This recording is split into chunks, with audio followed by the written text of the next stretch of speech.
யார் அந்த தேவபுத்திரர்? கர்த்தருடைய சந்நிதியிலே தேவபுத்திரர் நின்றிருக்கிறார்கள். யோபு 1 அதிகாரம் 6 2 அதிகாரம் 1 இதையெல்லாம் படித்தால் நமக்கு இந்த காரியங்கள் தெரியும். யோபு 1:6 மாத்திரம் வாசிக்கிறேன். ஒரு நாள் தேவபுத்திரர் கர்த்தருடைய சந்நிதியில் வந்து நின்றபோது சாத்தானும் அவர்கள் நடுவிலே வந்து நின்றான். கர்த்தருடைய சந்நிதி என்பது பரலோகத்தில் இருக்கிறது. பரலோகத்திலே தேவபுத்திரர் கர்த்தருடைய சந்நிதியிலே வந்து நிற்கிறார்கள். சாத்தானும் அங்கே வந்து நிற்கிறான். சாத்தான் பரலோகத்திற்கு போவானா? நிறைய பேருடைய கேள்வி எல்லாம் இப்படித்தான். இந்த சாத்தான் பரலோகத்துக்கு போக மாட்டானே, தேவன் விட மாட்டாரே, தேவன் தான் கீழே தள்ளி விட்டாரே, இவன் எப்படி பரலோகத்துக்கு போவான்? இப்படி எல்லாம் கேள்விகள் கேட்டுக்கொண்டிருக்கிற மக்கள் இன்னும் உண்டு. இந்த சாத்தான் நம்முடைய பிதாவாகிய தேவனுக்கு எதிராளி அல்ல. இதை நான் அடிக்கடி சொல்லிக் கொண்டிருக்கிறேன். இவன் அவரை உன்னதமான தேவன் என்றுதான் சொல்லிக் கொண்டிருக்கிறான். தேவகுமாரனாகிய நம்முடைய ஆண்டவர் இருக்கிறாரே இயேசு கிறிஸ்து, அவருக்குத்தான் எதிராளியாய் அவன் செயல்பட்டு கொண்டிருக்கிறான். அதனாலே தேவனுடைய பார்வையிலே அவன் பரலோகத்துக்கு வந்தால் அவன் மூலமா என்னென்ன காரியங்கள் ஆண்டவர் பேச நினைக்கிறாரோ பேசுவார். அதுக்கப்புறம் அவன் பாட்டுக்கு போயிடுவான். இப்படியாய் பரலோகத்திற்கு சாத்தான் போகிற காரியங்கள் தொடர்ந்து கொண்டிருக்கிறது. இன்றைக்கும் தொடர்ந்து கொண்டிருக்கிறது. வெளிப்படுத்தல் 12 அதிகாரம் 10 வாசித்தீர்கள் என்றால், அவன் தினந்தோறும் தேவனுடைய பிள்ளைகள் மேலே குற்றம் சுமத்துகிறவனாய், கோள் மூட்டுகிறவனாய் அவன் தினந்தோறும் அங்கே தேவனுடைய சன்னிதானத்திற்கு போய் வந்து கொண்டிருக்கிறான் என்று எழுதப்பட்டிருக்கிறது. இப்படி தேவபுத்திரர் தேவனுடைய சந்நிதியிலே வந்து நின்றார்கள் என்று எழுதியிருக்கிறதே வசனம். எப்போது வந்து நின்றார்கள்? இது ஒரு கேள்வி. யோபுவுடைய காலத்திலே வந்து நின்றார்கள். யோபுவுடைய காலம் எது? இது ஒரு கேள்வி. யோபுவுடைய காலம் நியாயப்பிரமாணத்துக்கு முற்பட்ட காலம். இவன் யார்? இவன் ஊத்சு தேசத்தை சார்ந்தவன். ஊத்சு தேசம் என்பது அதை கானானுக்குள்ளே உள்ளது அல்ல. புலம்பல் 4 அதிகாரம் 21 வாசித்தால் அதில் எழுதப்பட்டிருக்கிறது, ஊத்ஸ் தேசவாசியாகிய ஏதோம் குமாரத்தியே சந்தோஷித்து கலிகூறு. ஆக ஏதோமியர்கள் ஊத்ஸ் அந்த பகுதியிலே வாழ்ந்திருக்கிறார்கள். அதனாலே ஊஸ் என்பது கானான் தேசத்துக்கு உட்பட்ட ஏரியா அல்ல. ரைட்.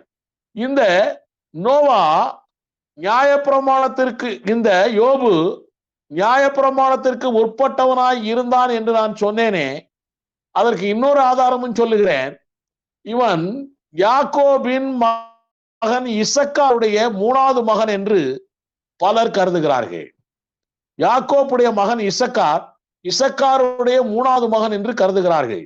ஆதியாகமம் 46 அதிகாரம் 13 எழுதப்பட்டிருக்கிறது, இசக்காருடைய குமாரர் தோலா, பூவா, யோபு, சிம்ரோன் என்பவர்கள். ஆக இந்த யோபு என்ற பெயரை வைத்து நிச்சயமாய் இந்த யோபு நியாயப்பிரமாண காலத்துக்கு முற்பட்ட ஆள் என்று சொல்லுகிறார்கள். ஆனால் இந்த யோபு புஸ்தகத்திலே உள்ள பல காரியங்களை நாம் ஆதியிலிருந்து 42 அதிகாரமும் வாசித்தோம் என்றால், நியாயப்பிரமாண காரியங்களை பற்றி அங்கே ஒன்றுமே சொல்லப்படவில்லை.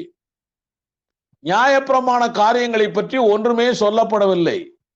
அதனாலே இது நியாயப்பிரமாணத்திற்கு முற்பட்ட காலம் என்று நாம் கணிக்கிறோம். இன்னொரு காரியம், இது ஒரு கதை என்று சிலர் சொல்லுகிறார்கள்.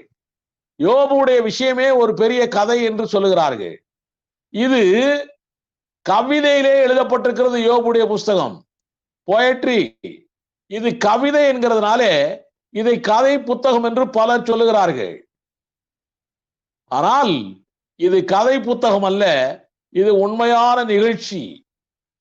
உன்னத பாட்டுதான் கதை புத்தகம், உன்னத பாட்டுதான் கவிதையிலே வந்தது. அது வேண்டுமானால் உண்மையான நிகழ்ச்சி அல்ல என்று கூட எடுத்துக்கொள்ளலாம். ஆனால் யோபுடைய விஷயங்கள் உண்மையான காரியங்கள்.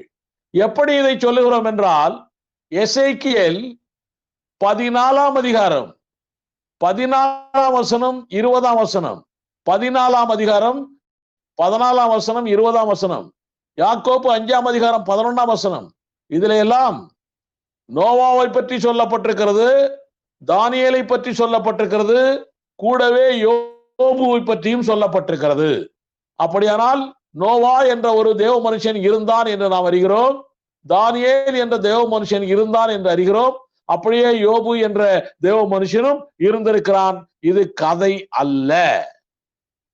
இவன் இப்பொழுது நாம் வாழ்கிற இந்த பூமியில் தான் வாழ்ந்தான். ஆதாம் ஏவாளுக்கு பிற்பாடு வந்தவன் தான் இவன். இந்த பூமி பாவ பூமியாய் ஆதாம் ஏவாளால் மாற்றப்பட்டது. அவன் பாவ ஆதாமுடைய பரம்பரை தான். அதற்கு முன்னாலே ஒரு காரியத்தை அறிந்து கொள்ள வேண்டும் நாம் எல்லாரும். தேவ புத்திரர்கள் என்றால் யார்? என்ன தேவ புத்திரர்கள் என்றால் தேவனுடைய பிள்ளைகள் என்று அர்த்தம். புத்திரர் என்றால் பிள்ளைகள். தேவ புத்திரர் என்றால் நமக்கு வேதம் விளக்கி இருக்கிறபடி அது ரட்சிக்கப்பட்டவர்களை குறிக்கிறது, தேவ மனுஷர்களை குறிக்கிறது. ரோமர் 8ஆம் அதிகாரம் 14ஆம் வசனம், யோவான் 1ஆம் அதிகாரம் 12ஆம் வசனம், கலாத்தியர் 4ஆம் அதிகாரம், இப்படி பல காரியங்களை வாசித்தோம் என்றால் இதனுடைய உண்மை புரியும். ரோமர் 8:14 மாத்திரம் வாசிக்கிறேன், கேளுங்கள். மேலும் எவர்கள் தேவனுடைய ஆவியினாலே நடத்தப்படுகிறார்களோ அவர்கள் தேவனுடைய புத்திரராய் இருக்கிறீர்கள். தேவ ஆவியினாலே நடத்தப்படுகிற அத்தனை பேரும் தேவனுடைய புத்திரர்கள் என்று எழுதப்பட்டிருக்கிறது. ஆக அங்கே தேவ புத்திரர்கள் வந்து நின்றார்கள் என்றால் அவர்கள் தேவ ஆவியினாலே நடத்தப்படுகிறவர்களாய் இருக்கிறார்கள், இருந்திருக்கிறார்கள். அவர்கள் தேவ புத்திரர்கள் என்று சொல்லப்படுகிறது. ரைட். இந்த தேவ புத்திரர்கள் பரலோகத்திலே தேவனுடைய சன்னிதானத்திற்கு வரக்கூடிய காரியம் என்ன? எங்கிருந்து வந்தார்கள்? இதெல்லாம் கேள்வி. நம்முடைய பூமியிலிருந்து தான் வந்தார்களா? இது ஒரு கேள்வி. நம்முடைய பூமியிலும் தேவபுத்திரர்கள் உண்டே ஆதியிலிருந்தே. அதனால நம்ம பூமியிலிருந்து தான் போனவர்களா? இது ஒரு கேள்வி. நம்முடைய பூமியிலே இயேசு கிறிஸ்துடைய முதலாம் வருகையும் நடக்கவில்லை. முதலாம் வருகையும் நடக்கவில்லை. முதலாம் உயிர்த்தெழுதலும் நடக்கவில்லை. முதலாம் உயிர்த்தெழுதல் நடந்தால்தான் அதிலே பங்கு பெறக்கூடிய ரகசிய வருகையில் சபையாரும் கிறிஸ்துவுக்குள் மரித்தவர்களும் பங்கு பெறுவார்கள். அவர்கள் பரலோகத்துக்கு போவார்கள். ரகசிய வருகையிலே சபையாரும் கிறிஸ்துவுக்குள் மரித்தவர்களும் பரலோகத்துக்கு போவார்கள். நிச்சயமாய் நம்முடைய சபை இன்னும் பரலோகத்துக்கு போகவில்லை. அப்படியானால் அந்த தேவபுத்தர்கள் சபையை சார்ந்தவர்கள் அல்ல. 1,44,000 பேர் வெளிப்படுத்தல் 7ஆம் அதிகாரத்தில் இருக்கிறவர்கள் வெளிப்படுத்தல் 14ஆம் அதிகாரத்திலே பரலோகத்துக்கு போய்விட்டார்கள். அவர்களும் இன்னும் அந்திகிறிஸ்தே வரவில்லை. அதனால நிச்சயமாய் 1,44,000 பேரும் பரலோகத்துக்கு போகவில்லை. அந்திகிறிஸ்து ஆட்சியிலே இரத்த சாட்சியாய் மரித்தோர் பரலோகத்துக்கு போவார்கள். முதலாம் உயிர்த்தெழுதல்ல அந்திகிறிஸ்து சாட்சியே வரல. உபத்திரவ காலத்துல 2 சாட்சிகள் பரலோகத்துக்கு போவார்கள். அதுவும் நடக்கல. இந்த காலமெல்லாம் இன்னும் நடக்கவே இல்லை. அப்படி என்றால் இந்த தேவபுத்திரர் யார்? எங்கிருந்து வந்தார்கள்? யோவான் 3ஆம் அதிகாரம் 13ஆம் வசனம் சொல்லுகிறது. யோவான் 3ஆம் அதிகாரம் 13ஆம் வசனம் நான் வாசிக்கிறேன். பரலோகத்திலிருந்து இறங்கினவரும் பரலோகத்தில் இருக்கிறவருமான மனுஷகுமாரனை அல்லாமல் பரலோகத்துக்கு ஏறினவன் ஒருவனும் இல்லை. பரலோகத்துக்கு போனவன் இயேசு கிறிஸ்துவை தவிர ஒருவரும் இல்லை என்று வேதம் திட்டமும் தெளிவுமாய் சொல்லி இருக்கிறது. அப்படி என்றால் இந்த பூமியிலிருந்து ஒருவனும் பரலோகத்துக்கு போனதில்லை. அதனாலே இந்த தேவபுத்திரர்கள் நம்முடைய இந்த பூமியை சார்ந்தவர்கள் அல்ல. இயேசு கிறிஸ்து வந்துதான் இந்த பூமியில உள்ளவர்களை கூட்டிக் கொண்டு போவேன் என்று சொல்லிவிட்டு போயிருக்கிறார். யோவான் 14ஆம் அதிகாரம் 2-3 வசனங்களை வாசித்தோம் என்றால், என் பிதாவின் வீட்டில் அநேக வாசஸ்தலங்கள் உண்டு, அப்படி இல்லாதிருந்தால் நான் உங்களுக்கு சொல்லி இருப்பேன். ஒரு ஸ்தலத்தை உங்களுக்காக ஆயத்தம் பண்ண போகிறேன். நான் போய் உங்களுக்காக ஸ்தலத்தை ஆயத்தம் பண்ணின பின்பு நான் இருக்கிற இடத்திலே நீங்களும் இருக்கும்படி நான் மறுபடியும் வந்து உங்களை என்னிடத்தில் சேர்த்துக் கொள்வேன் என்று ஆண்டவர் சொல்லி இருக்கிறார். ஆக அவர் வந்துதான் இந்த பூமியில் உள்ளவர்களை கூட்டிக் கொண்டு போவார். அவர் வரவில்லை. யோபு காலத்திலே அவருடைய முதலாம் வருகை கூட நடக்கவில்லை. அப்படி என்றால் இந்த தேவபுத்திரர் நம்முடைய பூமிக்கு உரியவர்கள் அல்ல என்பதை திட்டமும் தெளிவுமாய் நம்மால் சொல்ல முடியும். இந்த தேவபுத்திரர்கள் நம்முடைய பூமிக்கு உரியவர்கள் அல்ல. இவர்களை பற்றி சன்ஸ் ஆஃப் காட் என்று பன்மையில் சொல்லப்பட்டிருக்கிறது. Sons of God. யார் இவர்கள்?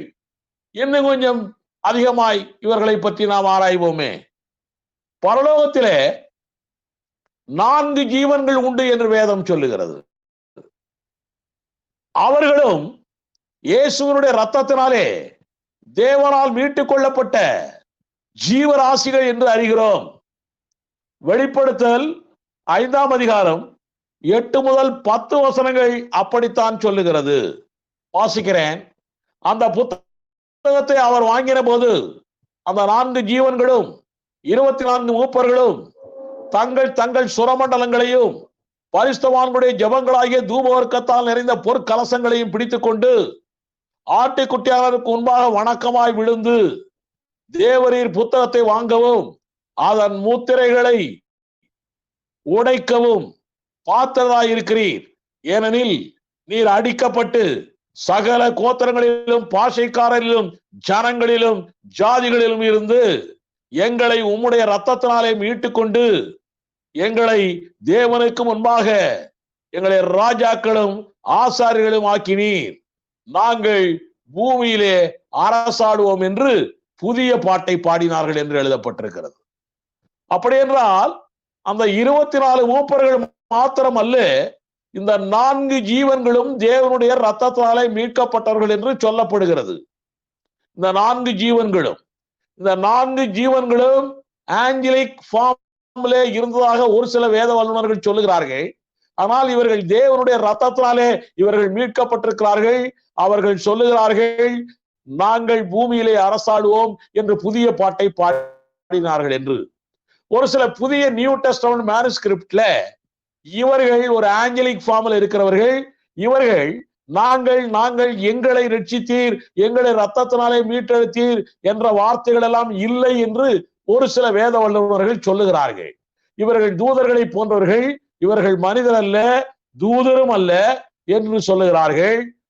வசனம் 9ல சில மேனுஸ்கிரிப்ட்ல ஆங்கிலத்துல as அப்படிங்கிறத them என்று எழுதப்பட்டிருக்கிறதாம். 10ஆம் வசனத்துல we என்று எழுதப்பட்டதை they என்று எழுதப்பட்டிருக்கிறதாம். அதனாலே இவர்கள் ரட்சிக்கப்பட்டவர்கள் அல்ல என்று ஒரு சில வேத வல்லுநர்களும் சொல்லுகிறார்கள். ஆக எப்படியோ இந்த 4 ஜீவன்களும் பரலோகத்திலே தேவ சன்னிதானத்திலே இருக்கிறார்கள் என்ற உண்மை நமக்கு தெரிகிறது. அவர்கள் ரட்சிக்கப்பட்டவர்களா, ரட்சிக்கப்படாதவர்களா, ஆளப்போகிறார்களா, ஆளப்போகாதவர்களா என்ற காரியங்கள் வேறே. ஆனால் 4 ஜீவன்களும் அங்கே இருக்கிறார்கள். இந்த 4 ஜீவன்களும் நம்முடைய பூமியிலிருந்து போனது அல்ல.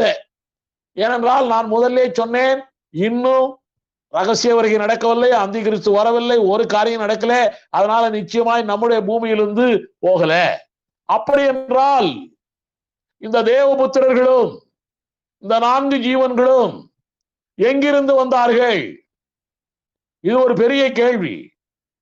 தேவன் படைக்கும் பொழுது எபிரேயர் 1ஆம் அதிகாரம் 2ஆம் வசனத்தை வாசித்தோம் என்றால், நான் வாசிக்கிறேன். இந்த கடைசி நாட்களில் குமாரன் மூலமாய் நமக்கு திருவுளம் பற்றினார் தேவன். இவரை சர்வத்துக்கும் சுதந்திரவாளியாக்க நியமித்தார். இவரை கொண்டு உலகங்களையும் உண்டாக்கினார். இந்த உலகத்தை போல நிறைய உலகங்கள் உண்டாக்கப்பட்டிருக்கிறது. இந்த உலகத்திலே ஏசாயாவிலே சொல்லப்பட்டபடி உலகங்கள் உண்டாக்கப்படுவதே வெறுமையாய் இருப்பதற்கு அல்ல. ஜீவராசிகள் உலகத்திலே இருந்திருக்கிறார்கள். எப்படிப்பட்ட ஜீவராசிகள் இருந்தார்கள் என்று நமக்கு தெரியாது. நம்மை போல மனிதர்கள் இருந்தார்களா தெரியாது, விளக்கமில்லை. ஆனால் இப்படிப்பட்ட உலகங்களை தேவன் படைத்திருக்கிறார் என்று இருக்கிறது. அங்கேயும் இவர்கள் இருந்தார்கள் என்றால் இந்த தேவபுத்திரர்களும் இந்த 4 ஜீவன்களும் அப்படிப்பட்ட உலகங்களிலே இருந்திருந்தார்கள் என்றால் அங்கேயும் மீட்பு இயேசுவின் ரத்தத்தினால் தானா? இதெல்லாம் ஆராய்ச்சிக்குரிய காரியங்களாக இருக்கிறது. ஆனால் அப்படிப்பட்ட ஆராய்ச்சி நமக்கு தேவையில்லை. நமக்கு நாம் ரட்சிக்கப்பட்டிருக்கிறோமா, நாம் ரட்சிப்பிலே நிலைத்திருக்கிறோமா, முடிவு பரியந்தம் நிலைத்திருந்தால் தான் பரலோகம் உண்டு என்று வேதம் சொல்லுகிறதே, அதற்கு நாம் தயாராக இருக்கிறோமா? அதுல ஸ்ட்ராங்கா இருந்தால் போதும். அதற்குத்தான் நமக்கு இந்த வேத புத்தகம் கொடுக்கப்பட்டிருக்கிறது.